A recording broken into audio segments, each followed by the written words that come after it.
제목 같이 한번 읽어보겠습니다. 오직 지혜 있는 자같이 하여, 오직 지혜 있는 자같이 하여 라는 제목의 말씀으로 은혜를 나눠볼까 합니다. 여러분, 속도의 깊이라는 책에 있습니다. 속도의 깊이. 이 책의 내용을 보면요, 우리 인간의 정신세계가 이 내적인 측면과 외적인 측면이 있는데, 우리 지금 디지털 세계를 살아가고 있는 우리 현대인들은 이 내적인 측면보다는 이 외적인 측면을 더 기울여서 살아가고 있다는 것입니다. 다시 말해서 우리 현대인들이 이 인터넷이나 스마트폰을 통해서 끊임없이 외적인 측면으로만 이런 소통이 이루어지다 보니까 우리 정작 우리 인간의 이 내면의 중요성에 대해서 잊어버리고 살아가고 있다는 것입니다. 여러분, 하루가 다르게 신제품들이 등장합니다. 1초가 뭔가 빨라지는 기계들이 이게 등장하게 되면 온 세상이 막 뉴스거리가 됩니다. 지금도 4G가 나온 지 얼마 안 된 5G 시대가 돼버렸습니다. 여러분, 그러다 보니까 시간을 두고 천천히 느끼고 깊이 생각해야 하는 이 내면의 깊이가 우리 현대인들에게 있어서 굉장히 많이 부족하다라는 것입니다. 그래서 최근에 현대인들에게 나타나는 가장 큰 문제점 중에 하나가 책을 잘 읽지 않는다라는 거예요. 왜 그럴까요? 책을 읽으려면 끊임없이 생각하고 깊이 생각해야 됩니다. 생각 속에 잠겨야지만 책을 읽을 수 있습니다. 여러분, 우리 동물들이, 우리 사람도 동물이라고 하지 않습니까? 다른 동물들과 우리 인간이 다른 점이 무엇입니까? 다른 아무리 두뇌가 뛰어난 동물들이라 할지라도요, 고릴라, 침팬지, 돌고래라 할지라도 IQ가 아무리 높아도 그들은 책을 읽지 못해요. 왜냐하면 천천히 생각할 수 있는 능력이 그 동물들에게는 있지 않습니다. 그것을 할 수 있는 것은 유일한 우리 인간밖에 없습니다. 그럼 이렇게 천천히 생각하고 깊이 생각해야 하는 이러한 시간을 요새 우리 현대인들은 잘 가지려고 하지 않는다라는 것입니다. 오히려 책을 읽기보다 뭐 하기를 더 좋아합니까? 스마트폰을 보거나 요새 유튜브 동영상, 이러한 영상만 보려고 하는 것이 우리 현대인들의 모습을 우리가 볼 수 있다라는 것. 그래서 이 속도의 깊이라는 책의 소제목을 보게 되면 이러한 제목도 있습니다. 참을 수 없는 디지털의 분주함. 참을 수 없는 이 디지털의 분주함. 그럼 계속해서 빠르게 변해가는 이 디지털 문화 속에서 이 자신의 내면 세계를 제대로 돌아볼 수 있는 이 마음의 여유를 잃어버리고 살아가고 있다는 거예요. 그래서 때로는 우리가 과감하게 이 스마트폰을 던져버리고 꺼버리고 인터넷을 좀 안 하고 깊이 자신의 어떤 이 내면의 시간을 돌아볼 수 있는 그런 시간을 가져야 된다라고 말하는 것이 이 책의 주 내용이에요. 여러분, 이제 사순절을 맞는 이 시기에 우리가 항상 하는 얘기가 있습니다. 스마트폰 가급 좀 멀리하고, 우리가 즐겨보던 어떤 유튜브, 동영상, TV 이걸 좀 멀리하고, 여러분, 사순절 기간에 특별히 그 예수님의 십자가의 고난에 같이 동참할 수 있는 그런 기간이 될 수 있기를 축복합니다. 여러분, 그래서 여러분, 우리 내면을 깊이 들여다보는 것은 너무나 중요하다는 거예요. 여러분, 오늘 이 책을 제가 읽으면서 이 시편 1편의 말씀이 생각이 났습니다. 왜냐하면 시편 1편의 말씀을 보게 되면 이 두 구도의 사람이 나옵니다. 어떤 사람입니까?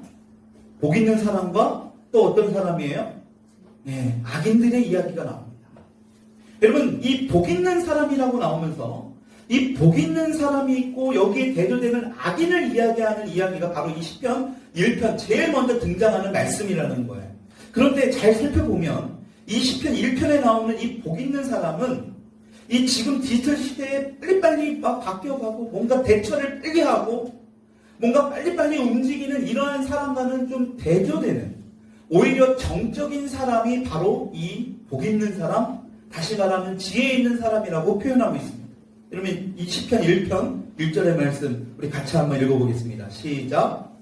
복 있는 사람은 악인들의 꾀를 따르지 아니하며 죄인들의 길에 서지 아니하며 오만한 자들의 자리에 앉지 아니하고. 여러분, 복 있는 사람은 뭐래요? 뭐뭐도 하지 않고 이것도 하지 않고 저것도 하지 않고 이건 하지 않는 사람이래요. 또 2절에 가서 이렇게 표현합니다. 같이 한번 읽어볼게요. 시작. 오직 여호와의 율법을 즐거워하며 그의 율법을 취하로 묵상하는도다. 여러분, 묵상한다. 여러분도 매일마다 매일 성경 말씀을 읽으면서 묵상하라는 이야기가 많이 나오죠. 그렇죠? 묵상. 여러분, 묵상을 하게 되면 빨리빨리 할 수 있겠습니까? 여러분, 묵상은 오랜 시간이 필요해요. 인내의 시간이 필요합니다. 다시 말해서 굉장히 뭔가 활발하게 움직이기보다 정적으로 머물러 있는 것을 말합니다. 다시 말하면 움직임이 없다는 말이에요. 그런데 여기 지금 4절에 묘사되고 있는 이 악인의 모습은 어떤가? 시편 1편 4절의 말씀 한번 읽어보겠습니다. 시작. 악인들은 그렇지 아니하며 오직 바람에 나는 겨와 같도다. 여러분, 악인들은 그렇지 않대요.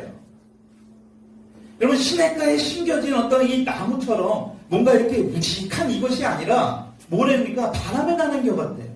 여러분, 바람에 나는 겨 한번 생각해 보셨어요? 내 손바닥에, 우리 이 손바닥에 겨를 올려놓고 바람만 후 불어보십시오. 어떻습니까? 확 날아갑니다. 굉장히 역동적이에요.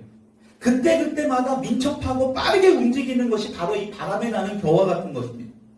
여러분, 그렇다면 오늘 저와 여러분들은 이 두 사람의 모습 중에서 어떤 모습으로 우리가 살아가고 있는지 우리가 좀 한번 살펴봐야 된다 말이에요. 여러분, 그런데 우리 현대인들에 있어서는 안타깝게도 이 악인을 표현한 이 바람에 나는 겨처럼 살아가는 것이 우리 실제의 모습이에요. 왜 그럴까요? 하루가 다르게, 아까도 얘기했지만 급속하게 변화되고 있는 이 시대에 맞춰서 우리는 여기 갔다 저기 갔다, 이것이 좋다고 하면 막 그쪽으로 다 몰려가고요. 이것이 좋다고 하면 또 그것을 언제 내가 샀냐는 듯이 또 다른 것들을 구매해서 그 유행에 민감하게 반응하는 것들을 우리의 모습을 볼 수 있다는 거예요. 여러분들 기억하실지 모르겠지만 아주 옛날에 이 CF 광고 중에 이런 얘기가 있었어요. 사랑은 움직이는 거야. 혹시 들어보셨나요? 네, 그 문구 하나로 굉장한 대히트를 쳤죠. 이 광고 내용이 어떤 내용이냐? 이 여자친구가 있었는데, 사귀는 남자친구가 있었는데, 이 여자친구가 바람을 피게 되면서 이 남자친구에게 헤어지자고 하면서 사랑을 움직이는 거야. 이 말 한마디가 굉장히 히트를 쳤던 겁니다. 그럼 이 광고로 인해서요, 우리나라에서 한동안 뭐가 유행이었냐면 사랑을 움직이는 거야 하면서요, 이것이 실제적으로 연인들 중에서도 이 말이 유행이 돼서 한 명의 여인이 가지고 한 명의 남자를 어떻게 평생도록 내가 보고 살 수 있느냐. 여러분, 이게 그냥 연인들끼리만 있었던 게 아니고요, 가정 안에서도 이런 것들이 유행이 됐었어요. 어떻게 평생을 보고 이 여자 한 명만 보고 살아가냐. 어떻게 한 남자만 보면 사랑할 수 있느냐. 사랑하는 여자, 사랑하는 남자 한두 정도는 있어야지. 왜? 사랑을 움직인다는데. 여러분, 이런 말들이 굉장히 유행이 있었다니까요. 여러분, 그런데 수년이 흐른 지금에 있어서 이것이 오늘날 우리 현실이 되어버렸어요. 한때 그냥 흔히 그랬잖아요. 남자가 여자를 이렇게 타는 어떤 이 시대적인 트렌드상이었는데, 이제 여자가 남자를 타니까 사랑은 움직이는 거야 라면서 그런 이 메시지가 굉장히 떠들썩했는데, 이게 진짜 오늘날의 우리의 모습이 되어버렸다는 거예요. 그냥 당시요, 실제 CF 주인공이었던 여배우가요, 지금 현재 영화 감독인 그 유부남과 부적절한 관계를 갖고 있지 않습니까? 여러분, 이 사회적으로 그것 때문에 많은 이슈가 됐어요. 진짜 그 사람이 그렇게 돼버린 거예요. 여러분, 근데 진짜 심각한 건 뭐냐? 여러분, 법이 어떻게 얘기했습니까? 이 간통이 더 이상 죄가 아니라고 얘기합니다.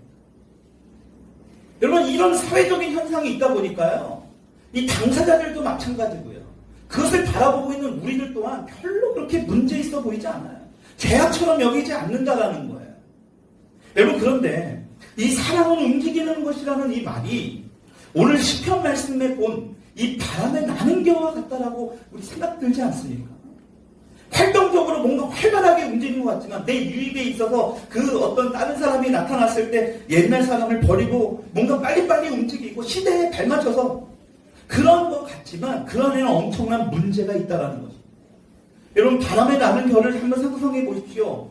상황에 따라 뭔가 분주하게 움직이는 것 같지만 거기에는 일관된 어떤 방향이 없어요. 목표가 없습니다.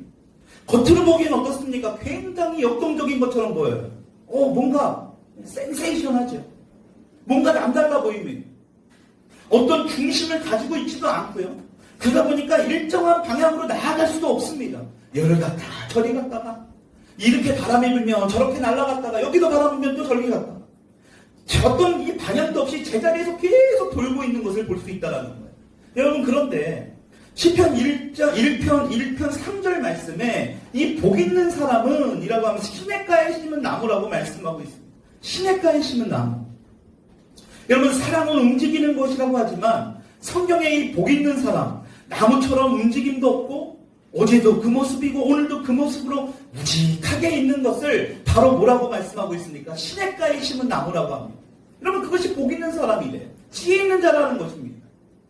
여러분, 시냇가에 심은 나무를 겉으로 보기엔 어떻습니까? 뭔가 매력도 없어 보여요. 세상 변화에 어떤 이런 적응도 하지 못하는 사람 같아요. 유행도 막 따라가지도 못하는 사람 같이 보입니다. 민첩함도 없어 보입니다.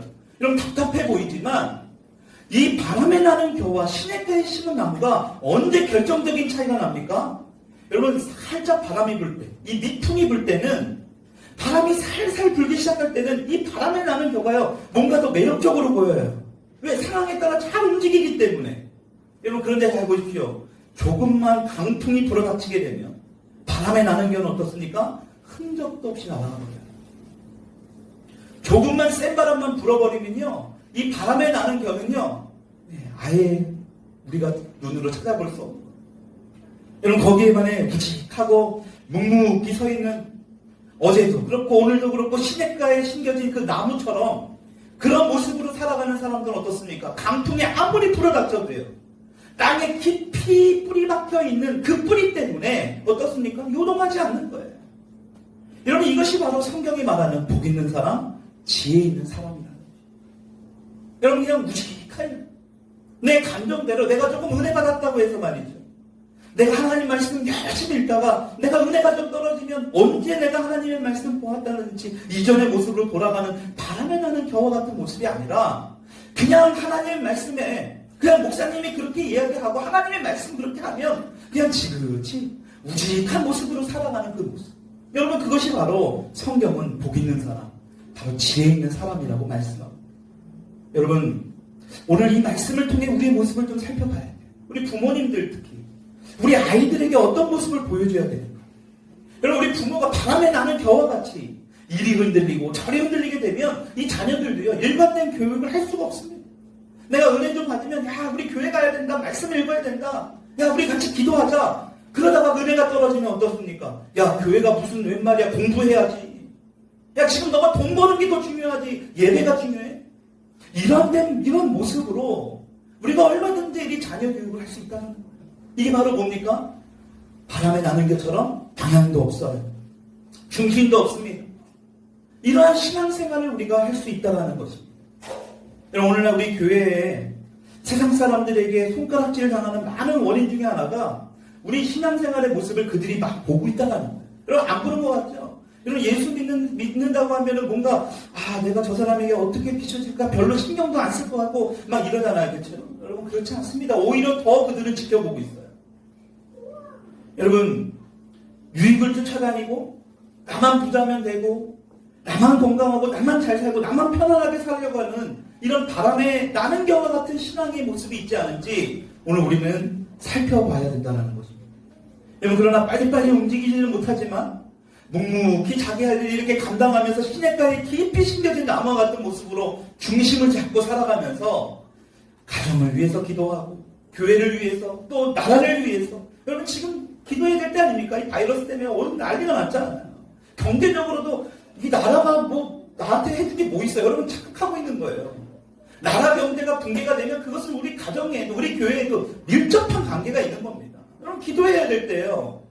여러분, 그런데 이러한 것들을 가지고 묵묵히 기도하는 사람, 여러분, 그분이 바로 진정으로 뭐냐? 복 있는 사람, 지혜 있는 사람이라고 성경은 분명히 말씀하고 있다는 거예요.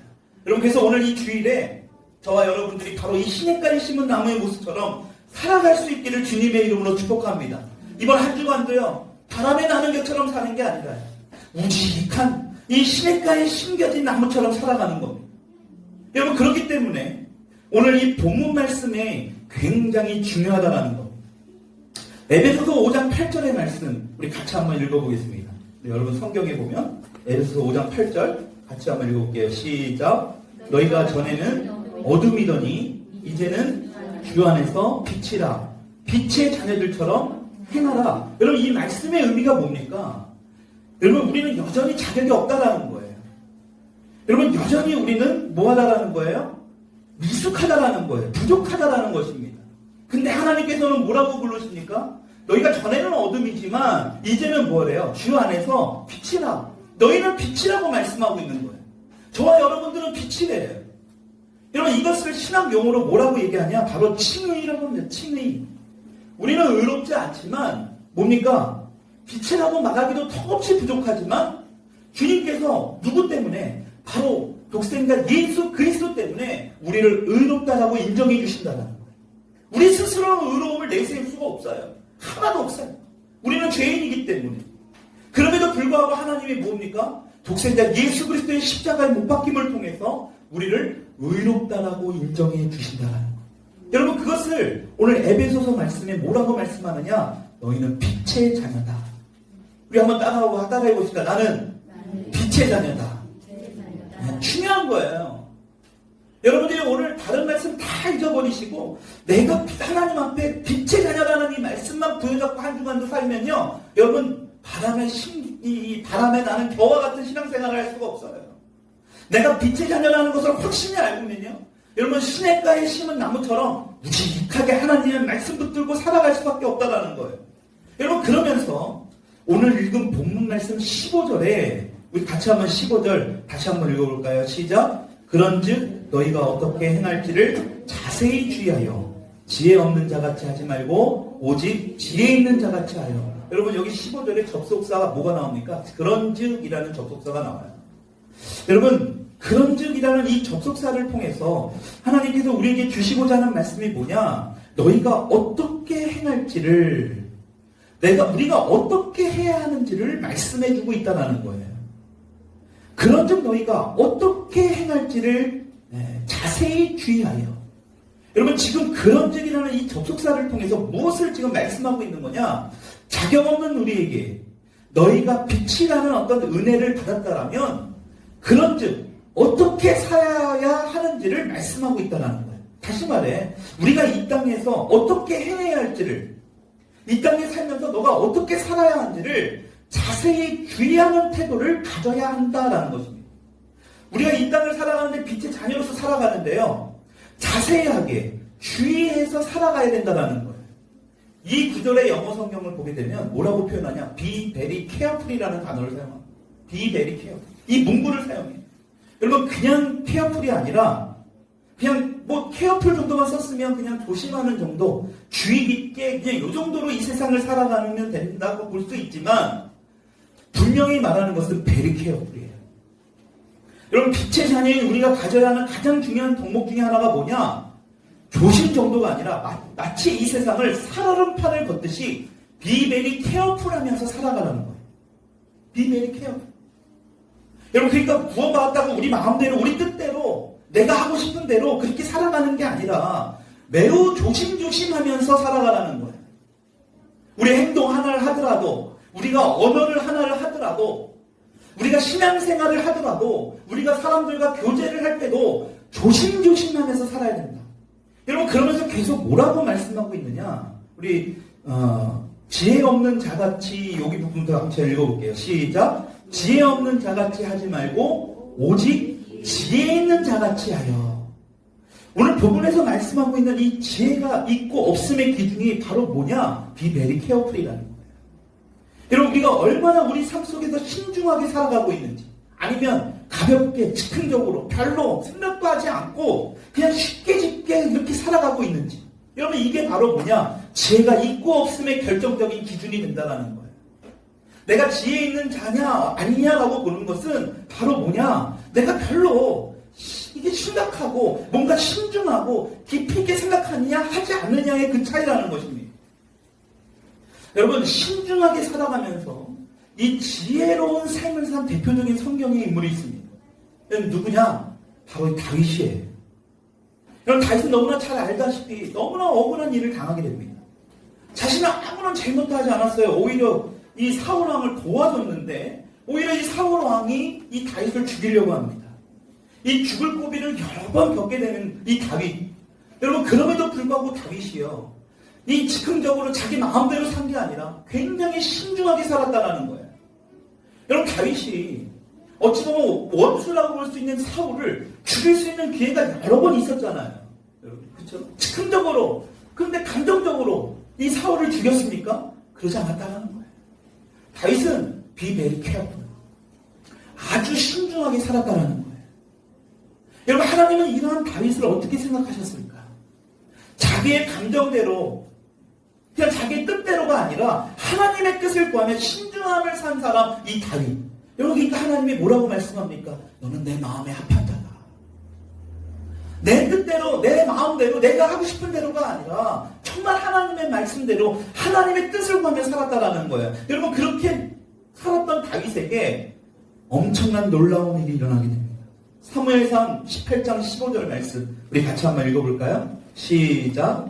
사울은 다윗이 크게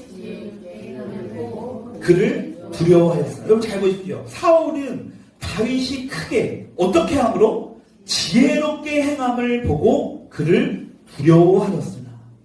여러분, 지금 누가 누구를 두려워하고 있대요?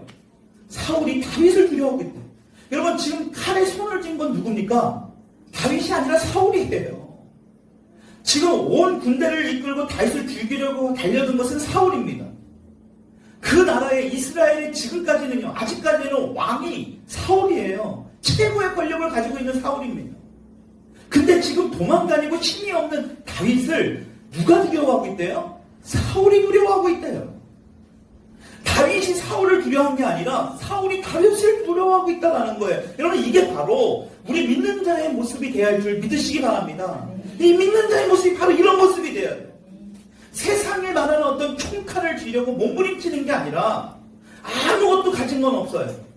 근데 하나님께서 말씀하시는 be very careful, 이 신중함을 가지고 살아갈 때에 세상은 뭐 한다라는 거예요? 이 지혜 있는 자, 이 be very careful하게 살아가는 그 사람을 두려워하게 되어 있다라는 거예요. 여러분, 이게 어떻게 가능할 수 있을까요? 사무엘상 18장 14절에 하나님께서 이렇게 말씀하고 있습니다. 같이 한번 읽어볼게요. 시작. 다윗이 그의 모든 일을 지혜롭게 행하니라 여호와께서 그와 함께 계시니라. 아멘. 여러분, 다윗이요, 지금 be very careful하게 신중함을 가지고 지혜롭게 행했대요. 여러분, 그러니까 뭐합니까? 그렇게 지혜롭게 행하고 나니까 여호와께서 그와 함께 계시니라. 하나님이 함께 계셨기 때문에. 여러분, 하나님이 함께 하시기 때문에 다윗은 뭐예요? 사울이 다윗을 두려워했다는 거죠. 여러분, 우리가 신중한 삶을 살아가게 되면요, 하나님은 우리와 항상 함께 하십니다. 그럴 수밖에 없어요. 내 마음대로, 내 감정대로 즉흥적으로 살아가는 것이 아니라 정말 하나님의 뜻을 그때그때마다 구하면서 내가 내 안에 지금 닥쳐있는 여러 가지 환난과 어려움들을 주님 앞에 물어보면서 무식하게 시냇가에 심겨진 나무처럼 하나님 앞에 기도하고 하나님 앞에 묻고 살아가는 자에게 성경은 뭐라고 말하냐? 지혜로운 자, 복 있는 자라는 거예요. 근데 그 지혜롭고 복 있는 자에게 뭘 하시느냐? 하나님이 함께 하신다라는 거예요. 할렐루야 아닙니까? 여러분, 그러니까요, be very careful, 신중하게 살아가는 것. 오늘 에베소서 말씀에 5장 15절에 너희가 어떻게 행해야 될지를, 어떻게 살아야 할지를 우리에게 말씀하는데 자세히 주의하여 살아가라는 거예요. 여러분, 우리가 바람에 나는 겨와 같지 않고 이 시냇가에 남은 나무처럼 신중하게 하나님의 뜻을 구할 때 이 하나님의 지혜가 우리 가운데 임하게 될 줄을 믿으시기 바랍니다. 여러분, 그렇다면 이렇게 신중한 삶을 통해서 하나님께로부터 얻은 지혜를 우리는 어떻게 사용해야 될까? 어디에 사용해야 됩니까? 하나님으로부터 지금 이런 우리의 신중한 삶을 통해서 하나님께로부터 받은 이 지혜가 있거든요. 하나님이 주시는 지혜가 있어요. 오늘 이 본문에 두 가지를 살펴보려고 하는데, 하나는 이따 오후 시간에 살펴보고요, 하나는 오늘 지금 이 시간에 살펴보려고 합니다. 여러분, 첫째로 하나님께서는 우리에게 주신 그 지혜를 통해서 우리가 이 세상을 살아가면서 시간을 사용하는 데 필요하다는 거예요. 시간을 사용하는. 오늘 읽은 본문 말씀 에베소서 5장 16절의 말씀 다시 한번 읽어봅시다. 시작. 세월을 아끼라 때가 악하니라. 여러분, 세월을 아끼라. 여러분, 이 아끼라의 성경의 원어를 보게 되면요, 엑사고라조라는 헬라어를 사용합니다. 엑사고라조. 여기 엑사고라조라는 이 의미의 뜻은 두 가지로 사용할 수 있는데, 하나는 사다라는 거예요.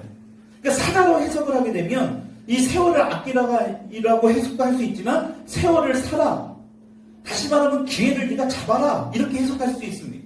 여러분, 그런가 하면 이 단어에 또 다른 한 뜻이 있는데, 대가를 지불하고 구해내라, 이 대가를 지불해서라도 해방을 해라. 여러분, 그래서 이 엑사고라조라는 이 단어가 이 신약성경을 보게 되면 이 구원을 설명할 때 자주 등장하는 단어가 바로 이 엑사고라제예요. 여러분 무엇을 의미합니까? 시간을 아껴야 된다는 거예요. 기회를 붙잡아야 된다는 겁니다. 이 시간을 구해내야 된다는 거예요. 여러분 이런 뜻도 여기에 포함되어 있지만 더 중요한 건 뭐냐? 시간을 구해주라는 것입니다. 시간을 구해주. 여러분 시간을 구해주라는 뜻이 무엇입니까? 우리가 이 세상을 살아갈 때에 그냥 내 마음대로 내 뜻대로 내가 하고 싶은 대로 살아가는 게 아니라 진짜 가치 있는 일을 하라는 거예요. 여러분 진짜 가치 있는 일이 뭘까요? 하나님의 말씀대로 살아가는 거예요. 내 뜻대로 내 마음대로 살아가는 삶이 아니라 하나님의 말씀대로 살아가는 거예요. 여러분 그게 진짜 가치 있는 그런 삶이 되는 거 아니겠습니까? 여러분 우리가 한번 한 주 동안의 삶도 한번 봐보세요. 여러분들의 인생도 한번 돌이켜보세요. 얼마나 내 마음대로 내 뜻대로 내가 하고 싶은 대로 살았는지. 여러분 그런데 우리는 복 있는 사람이 되기를 원합니다. 여러분 성경은 분명히 말씀하고 있어요. 바람에 나는 겨와 같은 삶을 살아가서는 안 된다. 여러분 오늘 성경에서도 분명히 얘기합니다. 가치 있는 삶, 시간을 아끼고 시간을 구해줘야 되는데 그것이 바로 뭐냐? 가치 있는 일을 해야 된다는 거예요. 여러분 그 가치 있는 일이 뭡니까? 하나님의 말씀대로 사는 거예요. 여러분 그게 바로 뭡니까? 지혜 있는 자가 된다는 거예요. 지혜 있는 자가 과연 뭡니까? 바람에 나는 겨와 같이 사는 것이 아니라 시냇가에 심겨진 이 나무처럼 신중하게 하나님의 뜻을 구하게 될 때 우리는 지혜로운 자가 될 수 있다는 것을 오늘 성경은 분명하게 말씀하고 있다는 것입니다.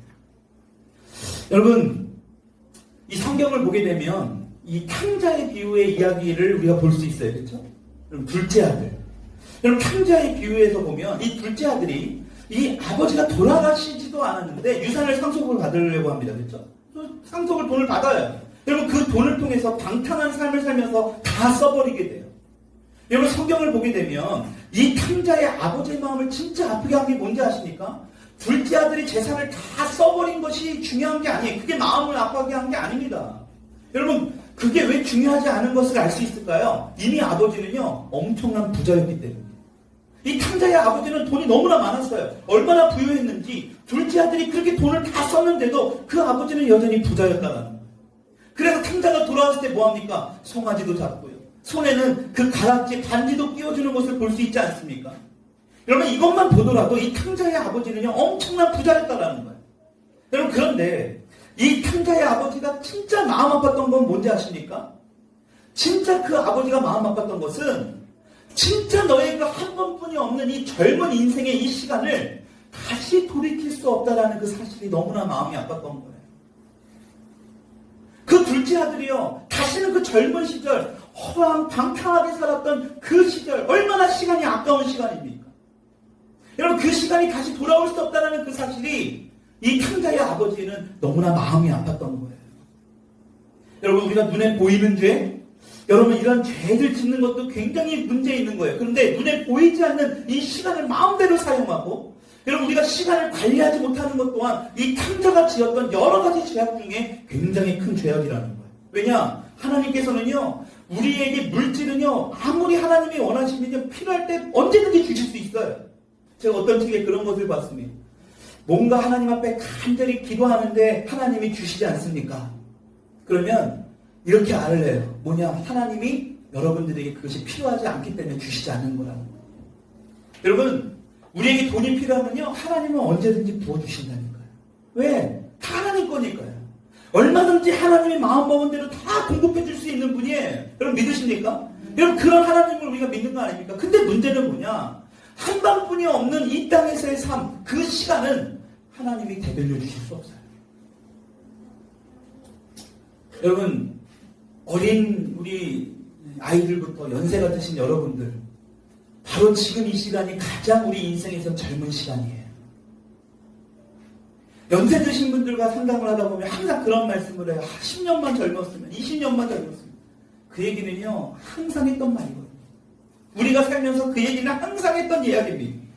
여러분 그러니까요 지금 이 시간이 중요한 거예요. 지금 바로 이 시간이 여러분들이나 저나 가장 젊은 시간이라는 겁니다.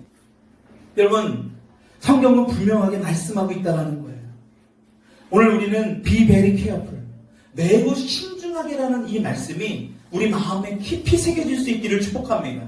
여러분, 우리 한 주 동안의 삶들을요, 여러분, 우리 지난 한 주 동안의 삶, 여러분들의 삶의 모습을 한번 잘 보세요. 이게 계속해서 반복되면서 살아가요. 바람에 나는 겨와 같은 삶을 살았다면요, 우리는 이번 한 주도요, 그런 삶을 살아갈 거예요.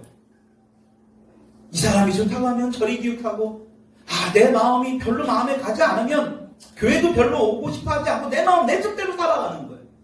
여러분, 그렇다면 도대체 왜 여러분들에게 하나님이 존재할까요?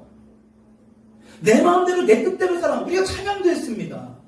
내 주인된 것들을 다 주님 앞에 내려놓는데, 지존하신 주님, 여러분, 그 말의 뜻이 뭡니까? 나보다 더 높으신 분이에요. 그러니까 그분을 인정하고 내가 따라가겠다라는 뜻 아닙니까? 근데 우리는 우리 마음대로 우리 뜻대로 살아가려고 한다는 거예요.